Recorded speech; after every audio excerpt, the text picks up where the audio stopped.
Hello there. This is Being God's Obedient Servant channel. If you're new to this is the Bible study channel where I go through the Bible chapter by chapter and verse by verse.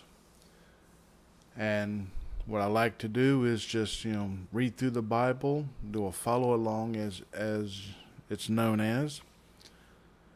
But there's parts of the Bible that I like to explain, try to help teach so other people can learn the Bible faster. There's also parts I like to go through the Old Testament and New Testament and do the lessons there and which parts pertain to us today and which parts don't. And, well, of course, all of the New Testament, is for us today. Not all of the Old Testament. Mostly it's got the 4 parts of the law, which Jesus says he came here to finish. And that's circumcisions, the dietary laws, blood sacrifices to cover sins, and immediate punishments for sinning. So, those are the main parts, though, that don't apply to us today. Everything else is still in there. But you got different parts of that where you got your categories and you got your subcategories of everything. So, but yeah, in today's lesson, we're going to be doing 2 Samuel chapters 15 through 17. We're getting into the part where King David is going to be betrayed by his son Absalom. So we're going to go ahead and get right into this. It's mostly a straightforward reading today, so it's just a good follow along. And so let's get started. 2 Samuel chapter 15. And it came to pass after this that Absalom prepared him chariots and horses and 50 men to run before him. And Absalom rose up early and stood beside the way of the gate. And it was so that when any man that had a controversy came to the king for judgment, then Absalom called unto him and said, Of what city art thou? And he said, Thy servant is one of the tribes of Israel. And Absalom said unto him, See, thy matters are good and right, but there is no man deputed of the king to hear thee. Absalom said moreover, O that I were made judge in the land, that every man which hath any suit or cause might come unto me, and I would do him justice. And it was so that when any man came nigh to him to do him obeisance, he put forth his hand and took him and kissed him. And on this manner did Absalom to all Israel that came to the king for judgment. So Absalom stole the hearts of the men of Israel. And it came to pass after 40 years that Absalom said unto the king, I pray thee, let me go and pay my vow, which I have vowed unto the Lord in Hebron. For thy servant vowed a vow while I abode in Geshur in Syria, saying, If the Lord shall bring me again indeed to Jerusalem, then I will serve the Lord. And the king said unto him, Go in peace. So he arose and went to Hebron. Now, of course, we know that this all is a lie, and this is being deceitful. But it's easy to be deceived by people. The one thing that you can't deceive is God. So the king has been deceived by his own son because he trusted him. Why wouldn't he? It's his son. So it's a hard thing in life to be betrayed, especially by your own children or your own family, or especially people that said that they were your best friend or anything of that nature, or a spouse, especially a spouse, took the marriage vows but didn't mean a single bit of it. That's happened to me. And many millions of others all around the world today. So, I mean, as you get older and you're deceived quite a few times, there's things that happen. One, you become wiser to not be deceived. You're able to put 2 and 2 together a whole lot faster. But also, you end up trusting less. And this is where we become, very cynical, cold-hearted, and this, that, and the other in life, to the point most people just don't care anymore. And it's from being deceived and, treated wrong is what causes this. But anyways, let's continue on. Verse 10. But Absalom sent spies throughout all the tribes of Israel, saying, As soon as ye hear the sound of the trumpet, then ye shall say, Absalom reigneth in Hebron. And with Absalom went 200 men out of Jerusalem that were called, and they went in their simplicity, and they knew not anything. And Absalom sent for Ahithophel the Gilonite, David's counselor, from his city, even from Giloah, while he offered sacrifices, and the conspiracy was strong, for the people increased continually with Absalom. And there came a messenger to David, saying, The hearts of the men of Israel are after Absalom. And David said unto all his servants that were with him at Jerusalem, Arise, and let us flee, for we shall not else escape from Absalom. Make speed to depart, lest he overtake us suddenly, and bring evil upon us, and smite the city with the edge of the sword. And the king's servants said unto the king, Behold, thy servants are ready to do whatsoever my lord the king shall appoint. So David, being wiser, he knew not to confront his son, because he already knew that he's been deceived by his son, and his sons went and gotten all of Israel to think that he's the king, and a better king than David. Even though he hasn't been anointed as a king, he's took it upon himself that he's pretty much stealing the throne. And so David's wise enough to know that I can't fight this right now. So let's do what we need to do and get ourselves in a better position, so that we can deal with this in a better way later on. Verse 16. And the king went forth, and all his household after him, and the king left 10 women which were concubines to keep the house. And the king went forth, and all the people after him, and tarried in a place that was far off. Now, in another lesson I said that, King David had 300 and something wives and concubines, and that Absalom, took his wives and concubines, but I was mistaken, and didn't take any of his wives, but he does take the 10 concubines. But he does this in counsel of someone else. Well, we'll get to that part. So, anyways. 18.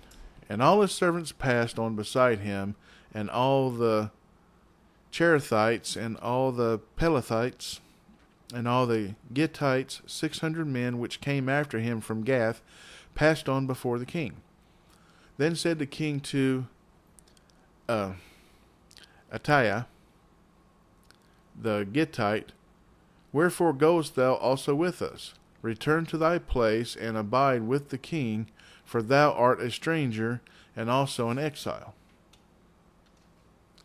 Whereas thou camest but yesterday, should I this day make thee go up and down with us? Seeing I go whither I may, return thou, and take back thy brethren. Mercy and truth be with thee. And Attai answered the king and said, As the Lord liveth, and as my lord the king liveth, surely in what place my lord the king shall be, whether in death or life, even there also will thy servant be. And David said to Attai, I know I'm brutalizing that. Ittai? Ittai?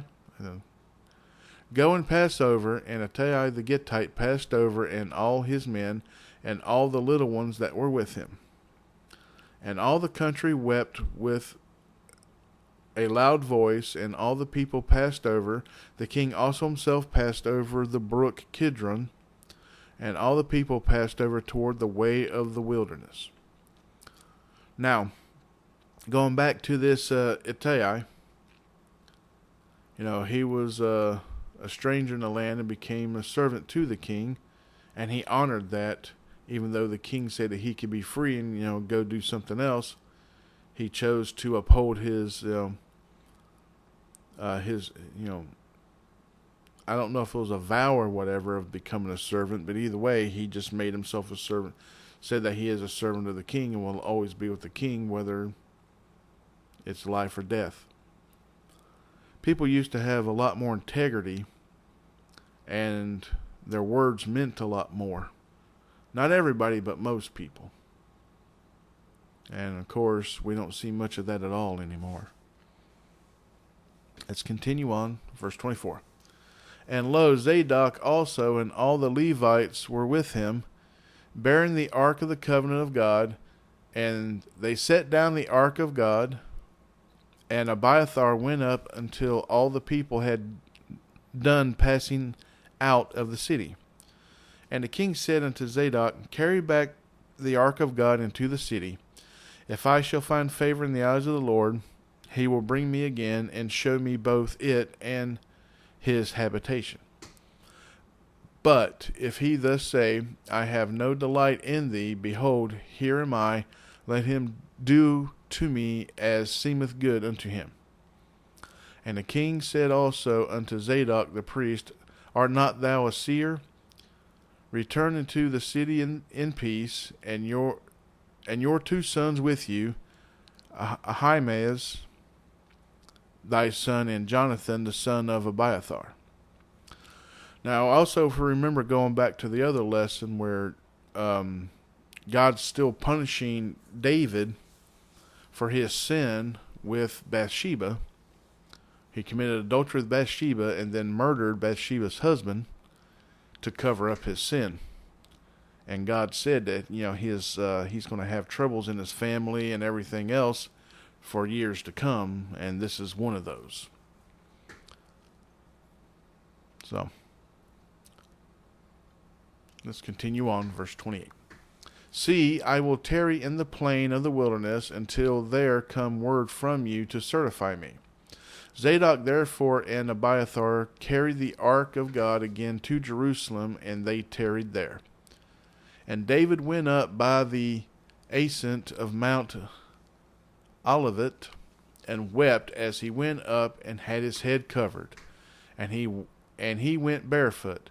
And all the people that were with him covered every man his head, and they went up weeping as they went up.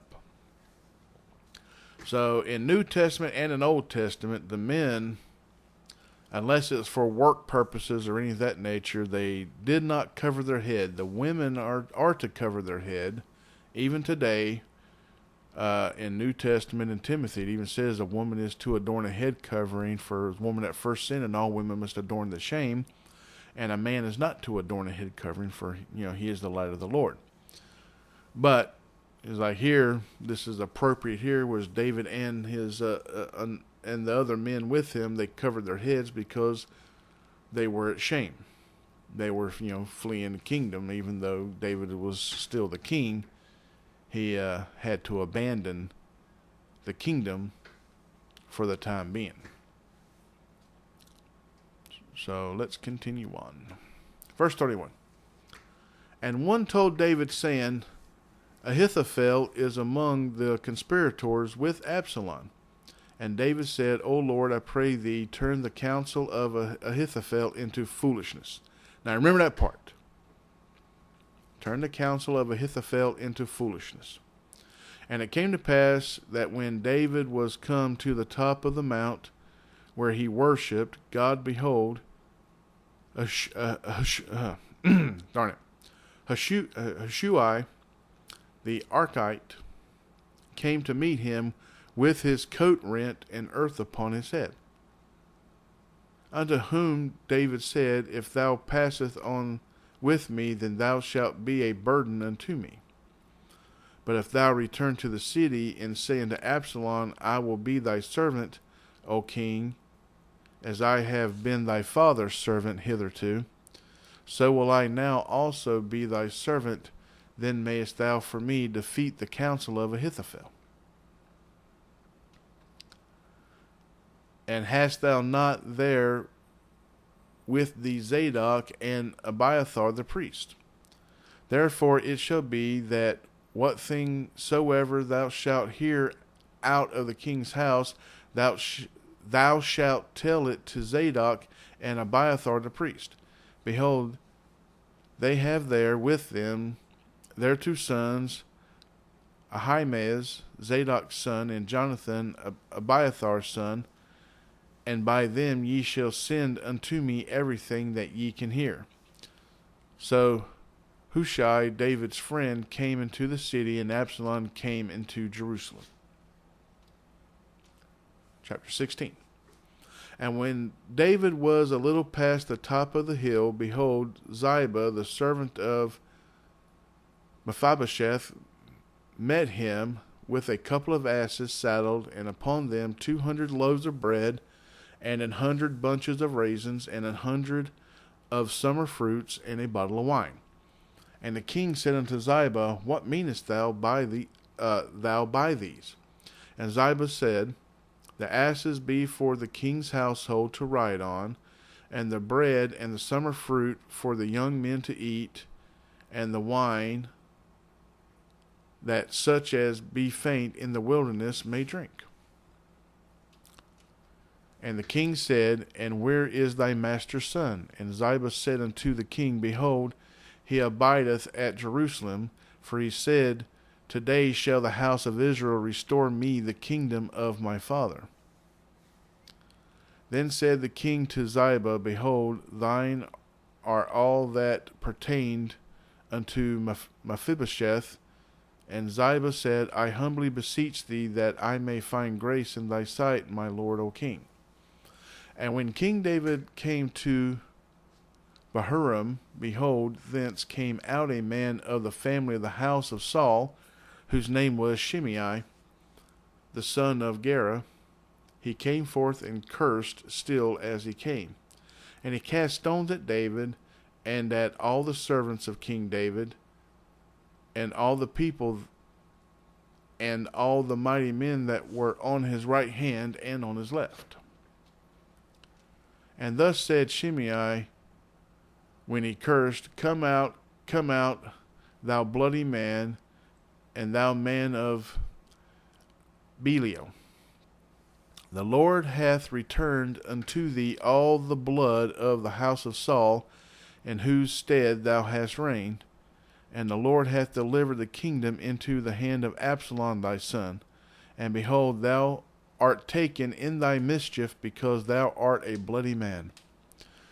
Then said Abishai, the son of Zeruiah, unto the king, Why should this dead dog curse my lord the king? Let me go over, I pray thee, and take off his head. And the king said, What have I to do with you, ye sons of Zeruiah? So let him curse, because the Lord hath said unto him, Curse David. Who shall then say, Wherefore hast thou done so? And David said to Abishai and to all his servants, Behold, my son, which came forth of my bowels, seeketh my life. How much more now may this Benjamite do it? Let him alone, and let him curse, for the Lord hath bidden him. It may be that the Lord will look on mine affliction, and that the Lord will requite me good for his cursing this day. Now, this is a very good king and leader on this, because, word's already made it all the way out to a place that he hasn't gotten to yet, that Absalom has taken the kingdom. So, but instead of punishing the man by, leading as a tyrant, he let him have, freedom of speech in that. Just like, it says, but maybe after the cursing of this man, God might bless, King David for the affliction that he's, in dealing with right now. So I said, this is to be a good king and stuff, because people are allowed to make mistakes. People are going to make mistakes and should be allowed to make mistakes. But, because some people, they believe, from my understanding of this, the guy's, the man that is a descendant of Saul, which was the first king, thinks that David, killed everybody in the house of Saul. And it wasn't so. David didn't kill any of the house of Saul. But it was them that died in combat and stuff fighting others. It was God that cursed Saul and his offspring. So the man is wrong because he doesn't know the truth on it. But, David's not punishing him for that. So, anyways, continue on, verse 13. And as David and his men went by the way, Shimei went along on the hillside over against him, and cursed as he went, and threw stones at him, and cast dust. And the king and all the people that were with him came weary, and refreshed themselves there. And Absalom and all the people, the men of Israel, came to Jerusalem, and Ahithophel with him. And it came to pass when Hushai the Archite, David's friend, was come unto Absalom, that Hushai said unto Absalom, God save the king, God save the king. And Absalom said to Hushai, Is this thy kindness to thy friend? Why wentest thou not with thy friend? And Hushai said unto Absalom, Nay, but whom the Lord and this people and all the men of Israel choose, his will I be, and with him will I abide. And again, whom should I serve?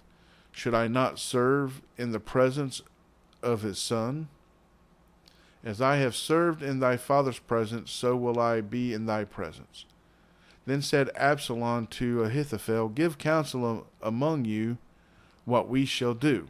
And Ahithophel said unto Absalom, Go in unto thy father's concubines, which he hath left to keep the house, and all Israel shall hear that thou art abhorred of thy father. Then shall the hands of all that are with thee be strong. So they spread Absalom a tent upon the top of the house, and Absalom went in unto his father's concubines in the sight of all Israel. Now Ahithophel is the one, remember, it says, David said, may his counsel be foolishness. Give him a curse. Because he's supposed to serve David, and it's not, he's going to, serve against. And this is one thing that is, in the eyes of God, Ahithophel just told Absalom to commit adultery. Even though the concubines weren't not wives of David, they were his. And more likely he had children by them. So, anyways, let's continue on here. And the counsel of Ahithophel, which he counseled in those days, was as if a man had inquired at the oracle of God. So was all the counsel of Ahithophel, both with David and with Absalom. Now this picture here is the wrong picture of Absalom. They got it in the wrong part of the Bible, because we haven't got to that part yet. Absalom does get killed, but if you remember in the other teachings, Absalom has a whole lot of hair. And his hair is great. And what happens is, as he's riding, his hair gets tangled in tree limbs, and he is dangling from his hair from the tree. And other people come to him and kill him from him hanging there, because he can't fight back. And once again, they go to David saying, hey, we defeated Absalom, and they're not really realizing that they're saying that. I can't remember exactly the words of it. If they, I think that they hide the fact that they're the ones that killed Absalom. They say that Absalom is dead, which, David didn't want one of his sons to die, especially in this manner. But that's what that picture represents there. So it's in the wrong spot in this. But either way, we'll get to that part. Not in this lesson, but it should be in the next lesson. Let's continue on for chapter 17. Moreover, Ahithophel said unto Absalom, Let me now choose out 12,000 men, and I will arise and pursue after David this night.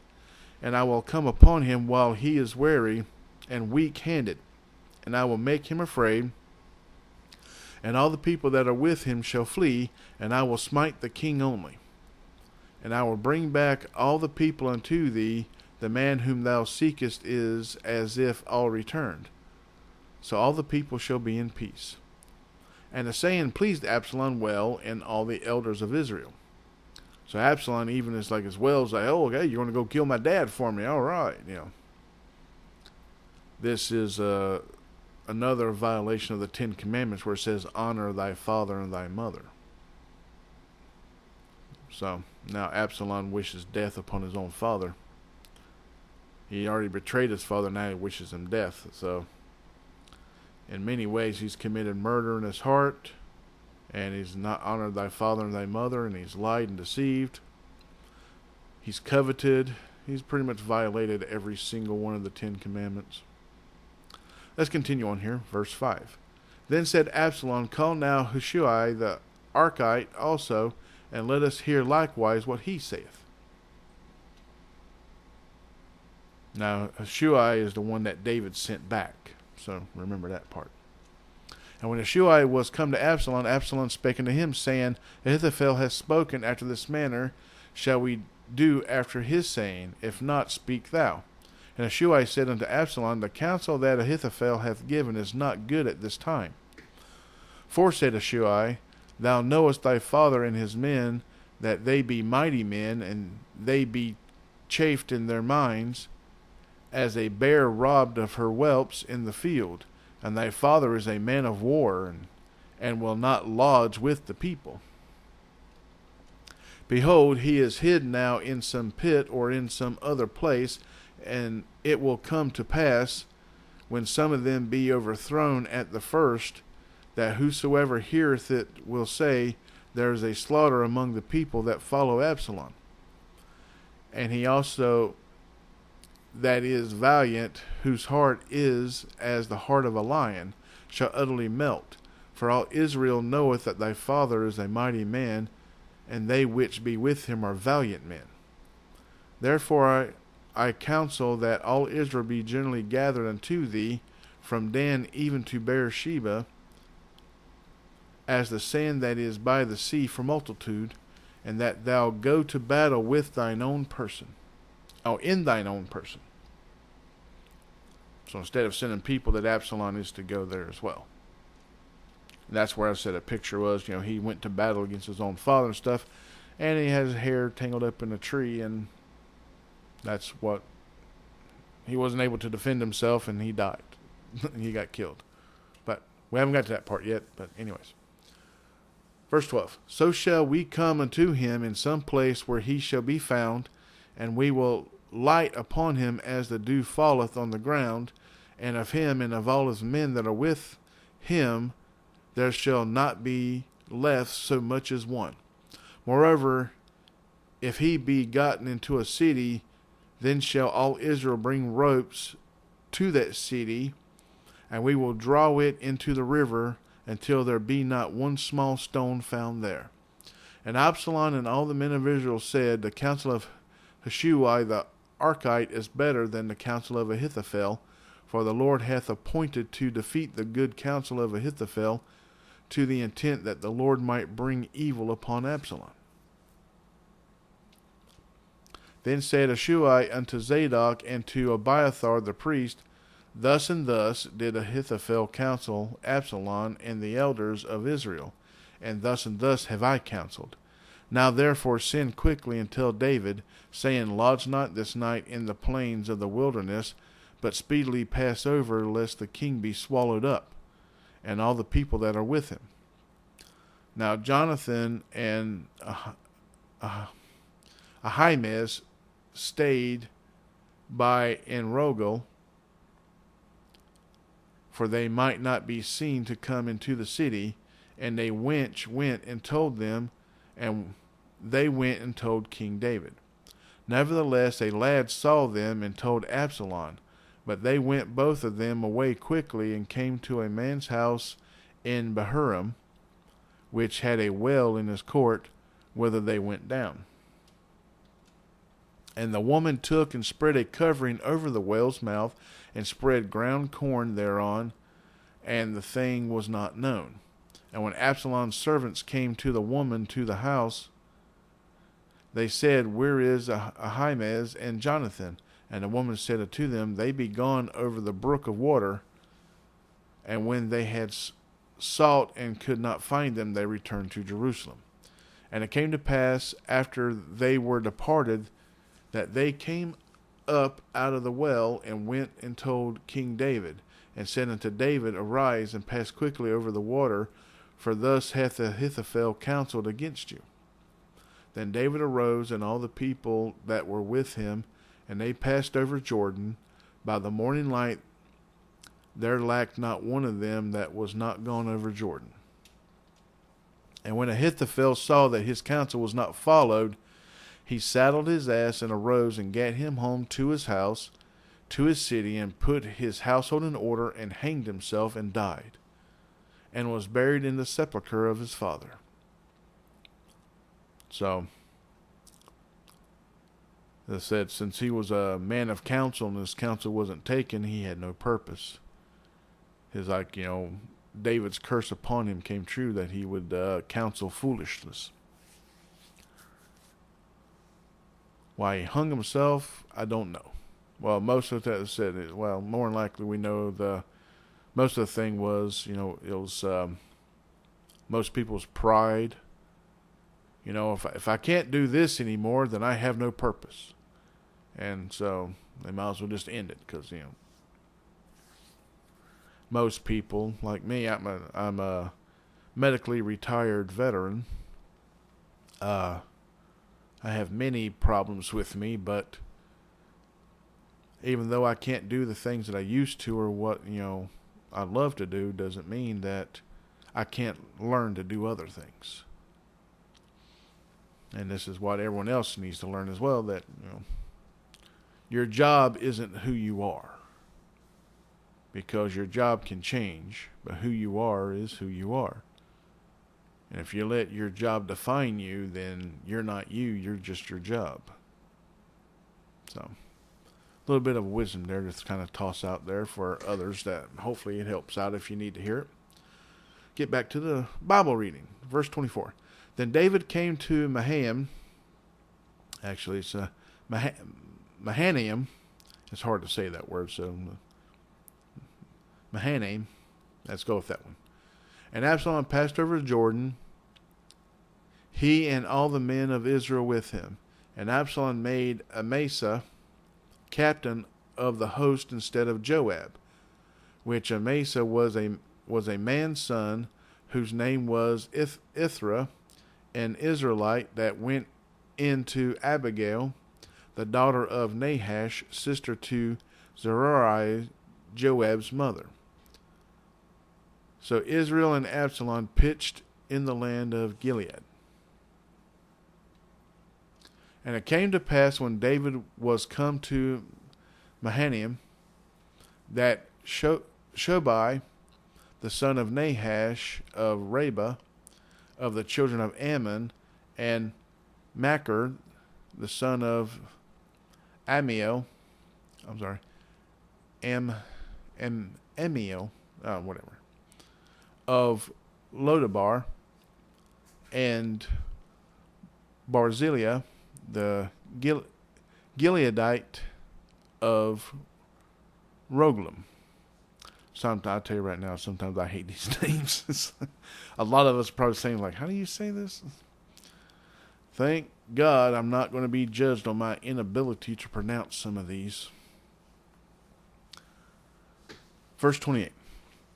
Brought beds and basins and earthen vessels and wheat and barley and flour and parched corn and beans and lentils and parched pulse and honey and butter and sheep and cheese of kine for David and for the people that were with him to eat. For they said, the people is hungry and weary and thirsty in the wilderness. And that's the end of this study.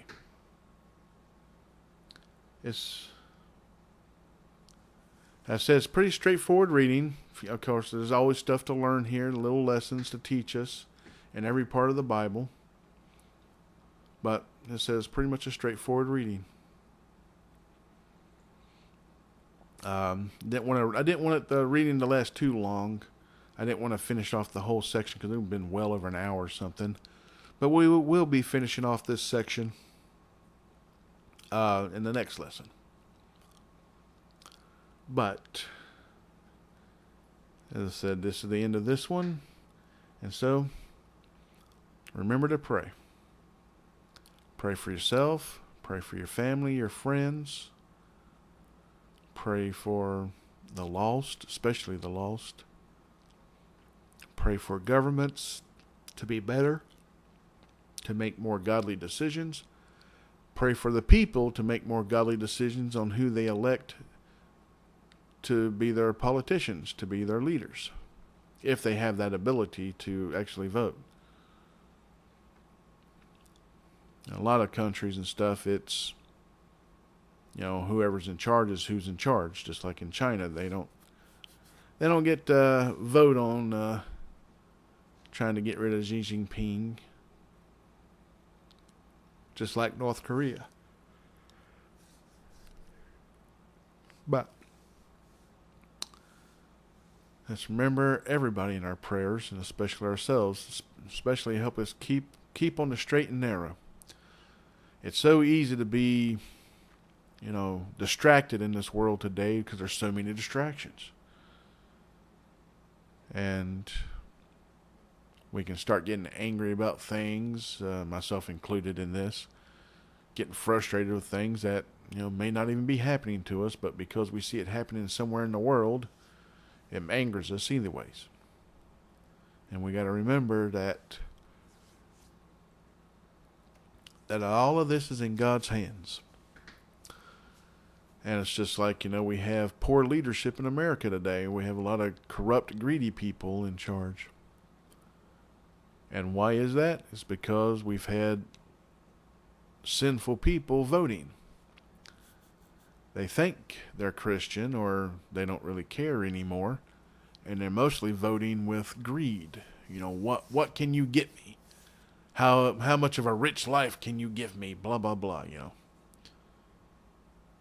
So, in a country where you can vote in your leaders, if your leaders suck, sorry, but so do the people, because the people put them there. Remember to pray to God before you make decisions, especially very big decisions. Let God guide you. God allows bad leaders to get in positions of power, that way to put affliction upon the people, so the people come into hard times, so the people turn back to the Lord. That's the reason why it's done. That's why God allows it. So,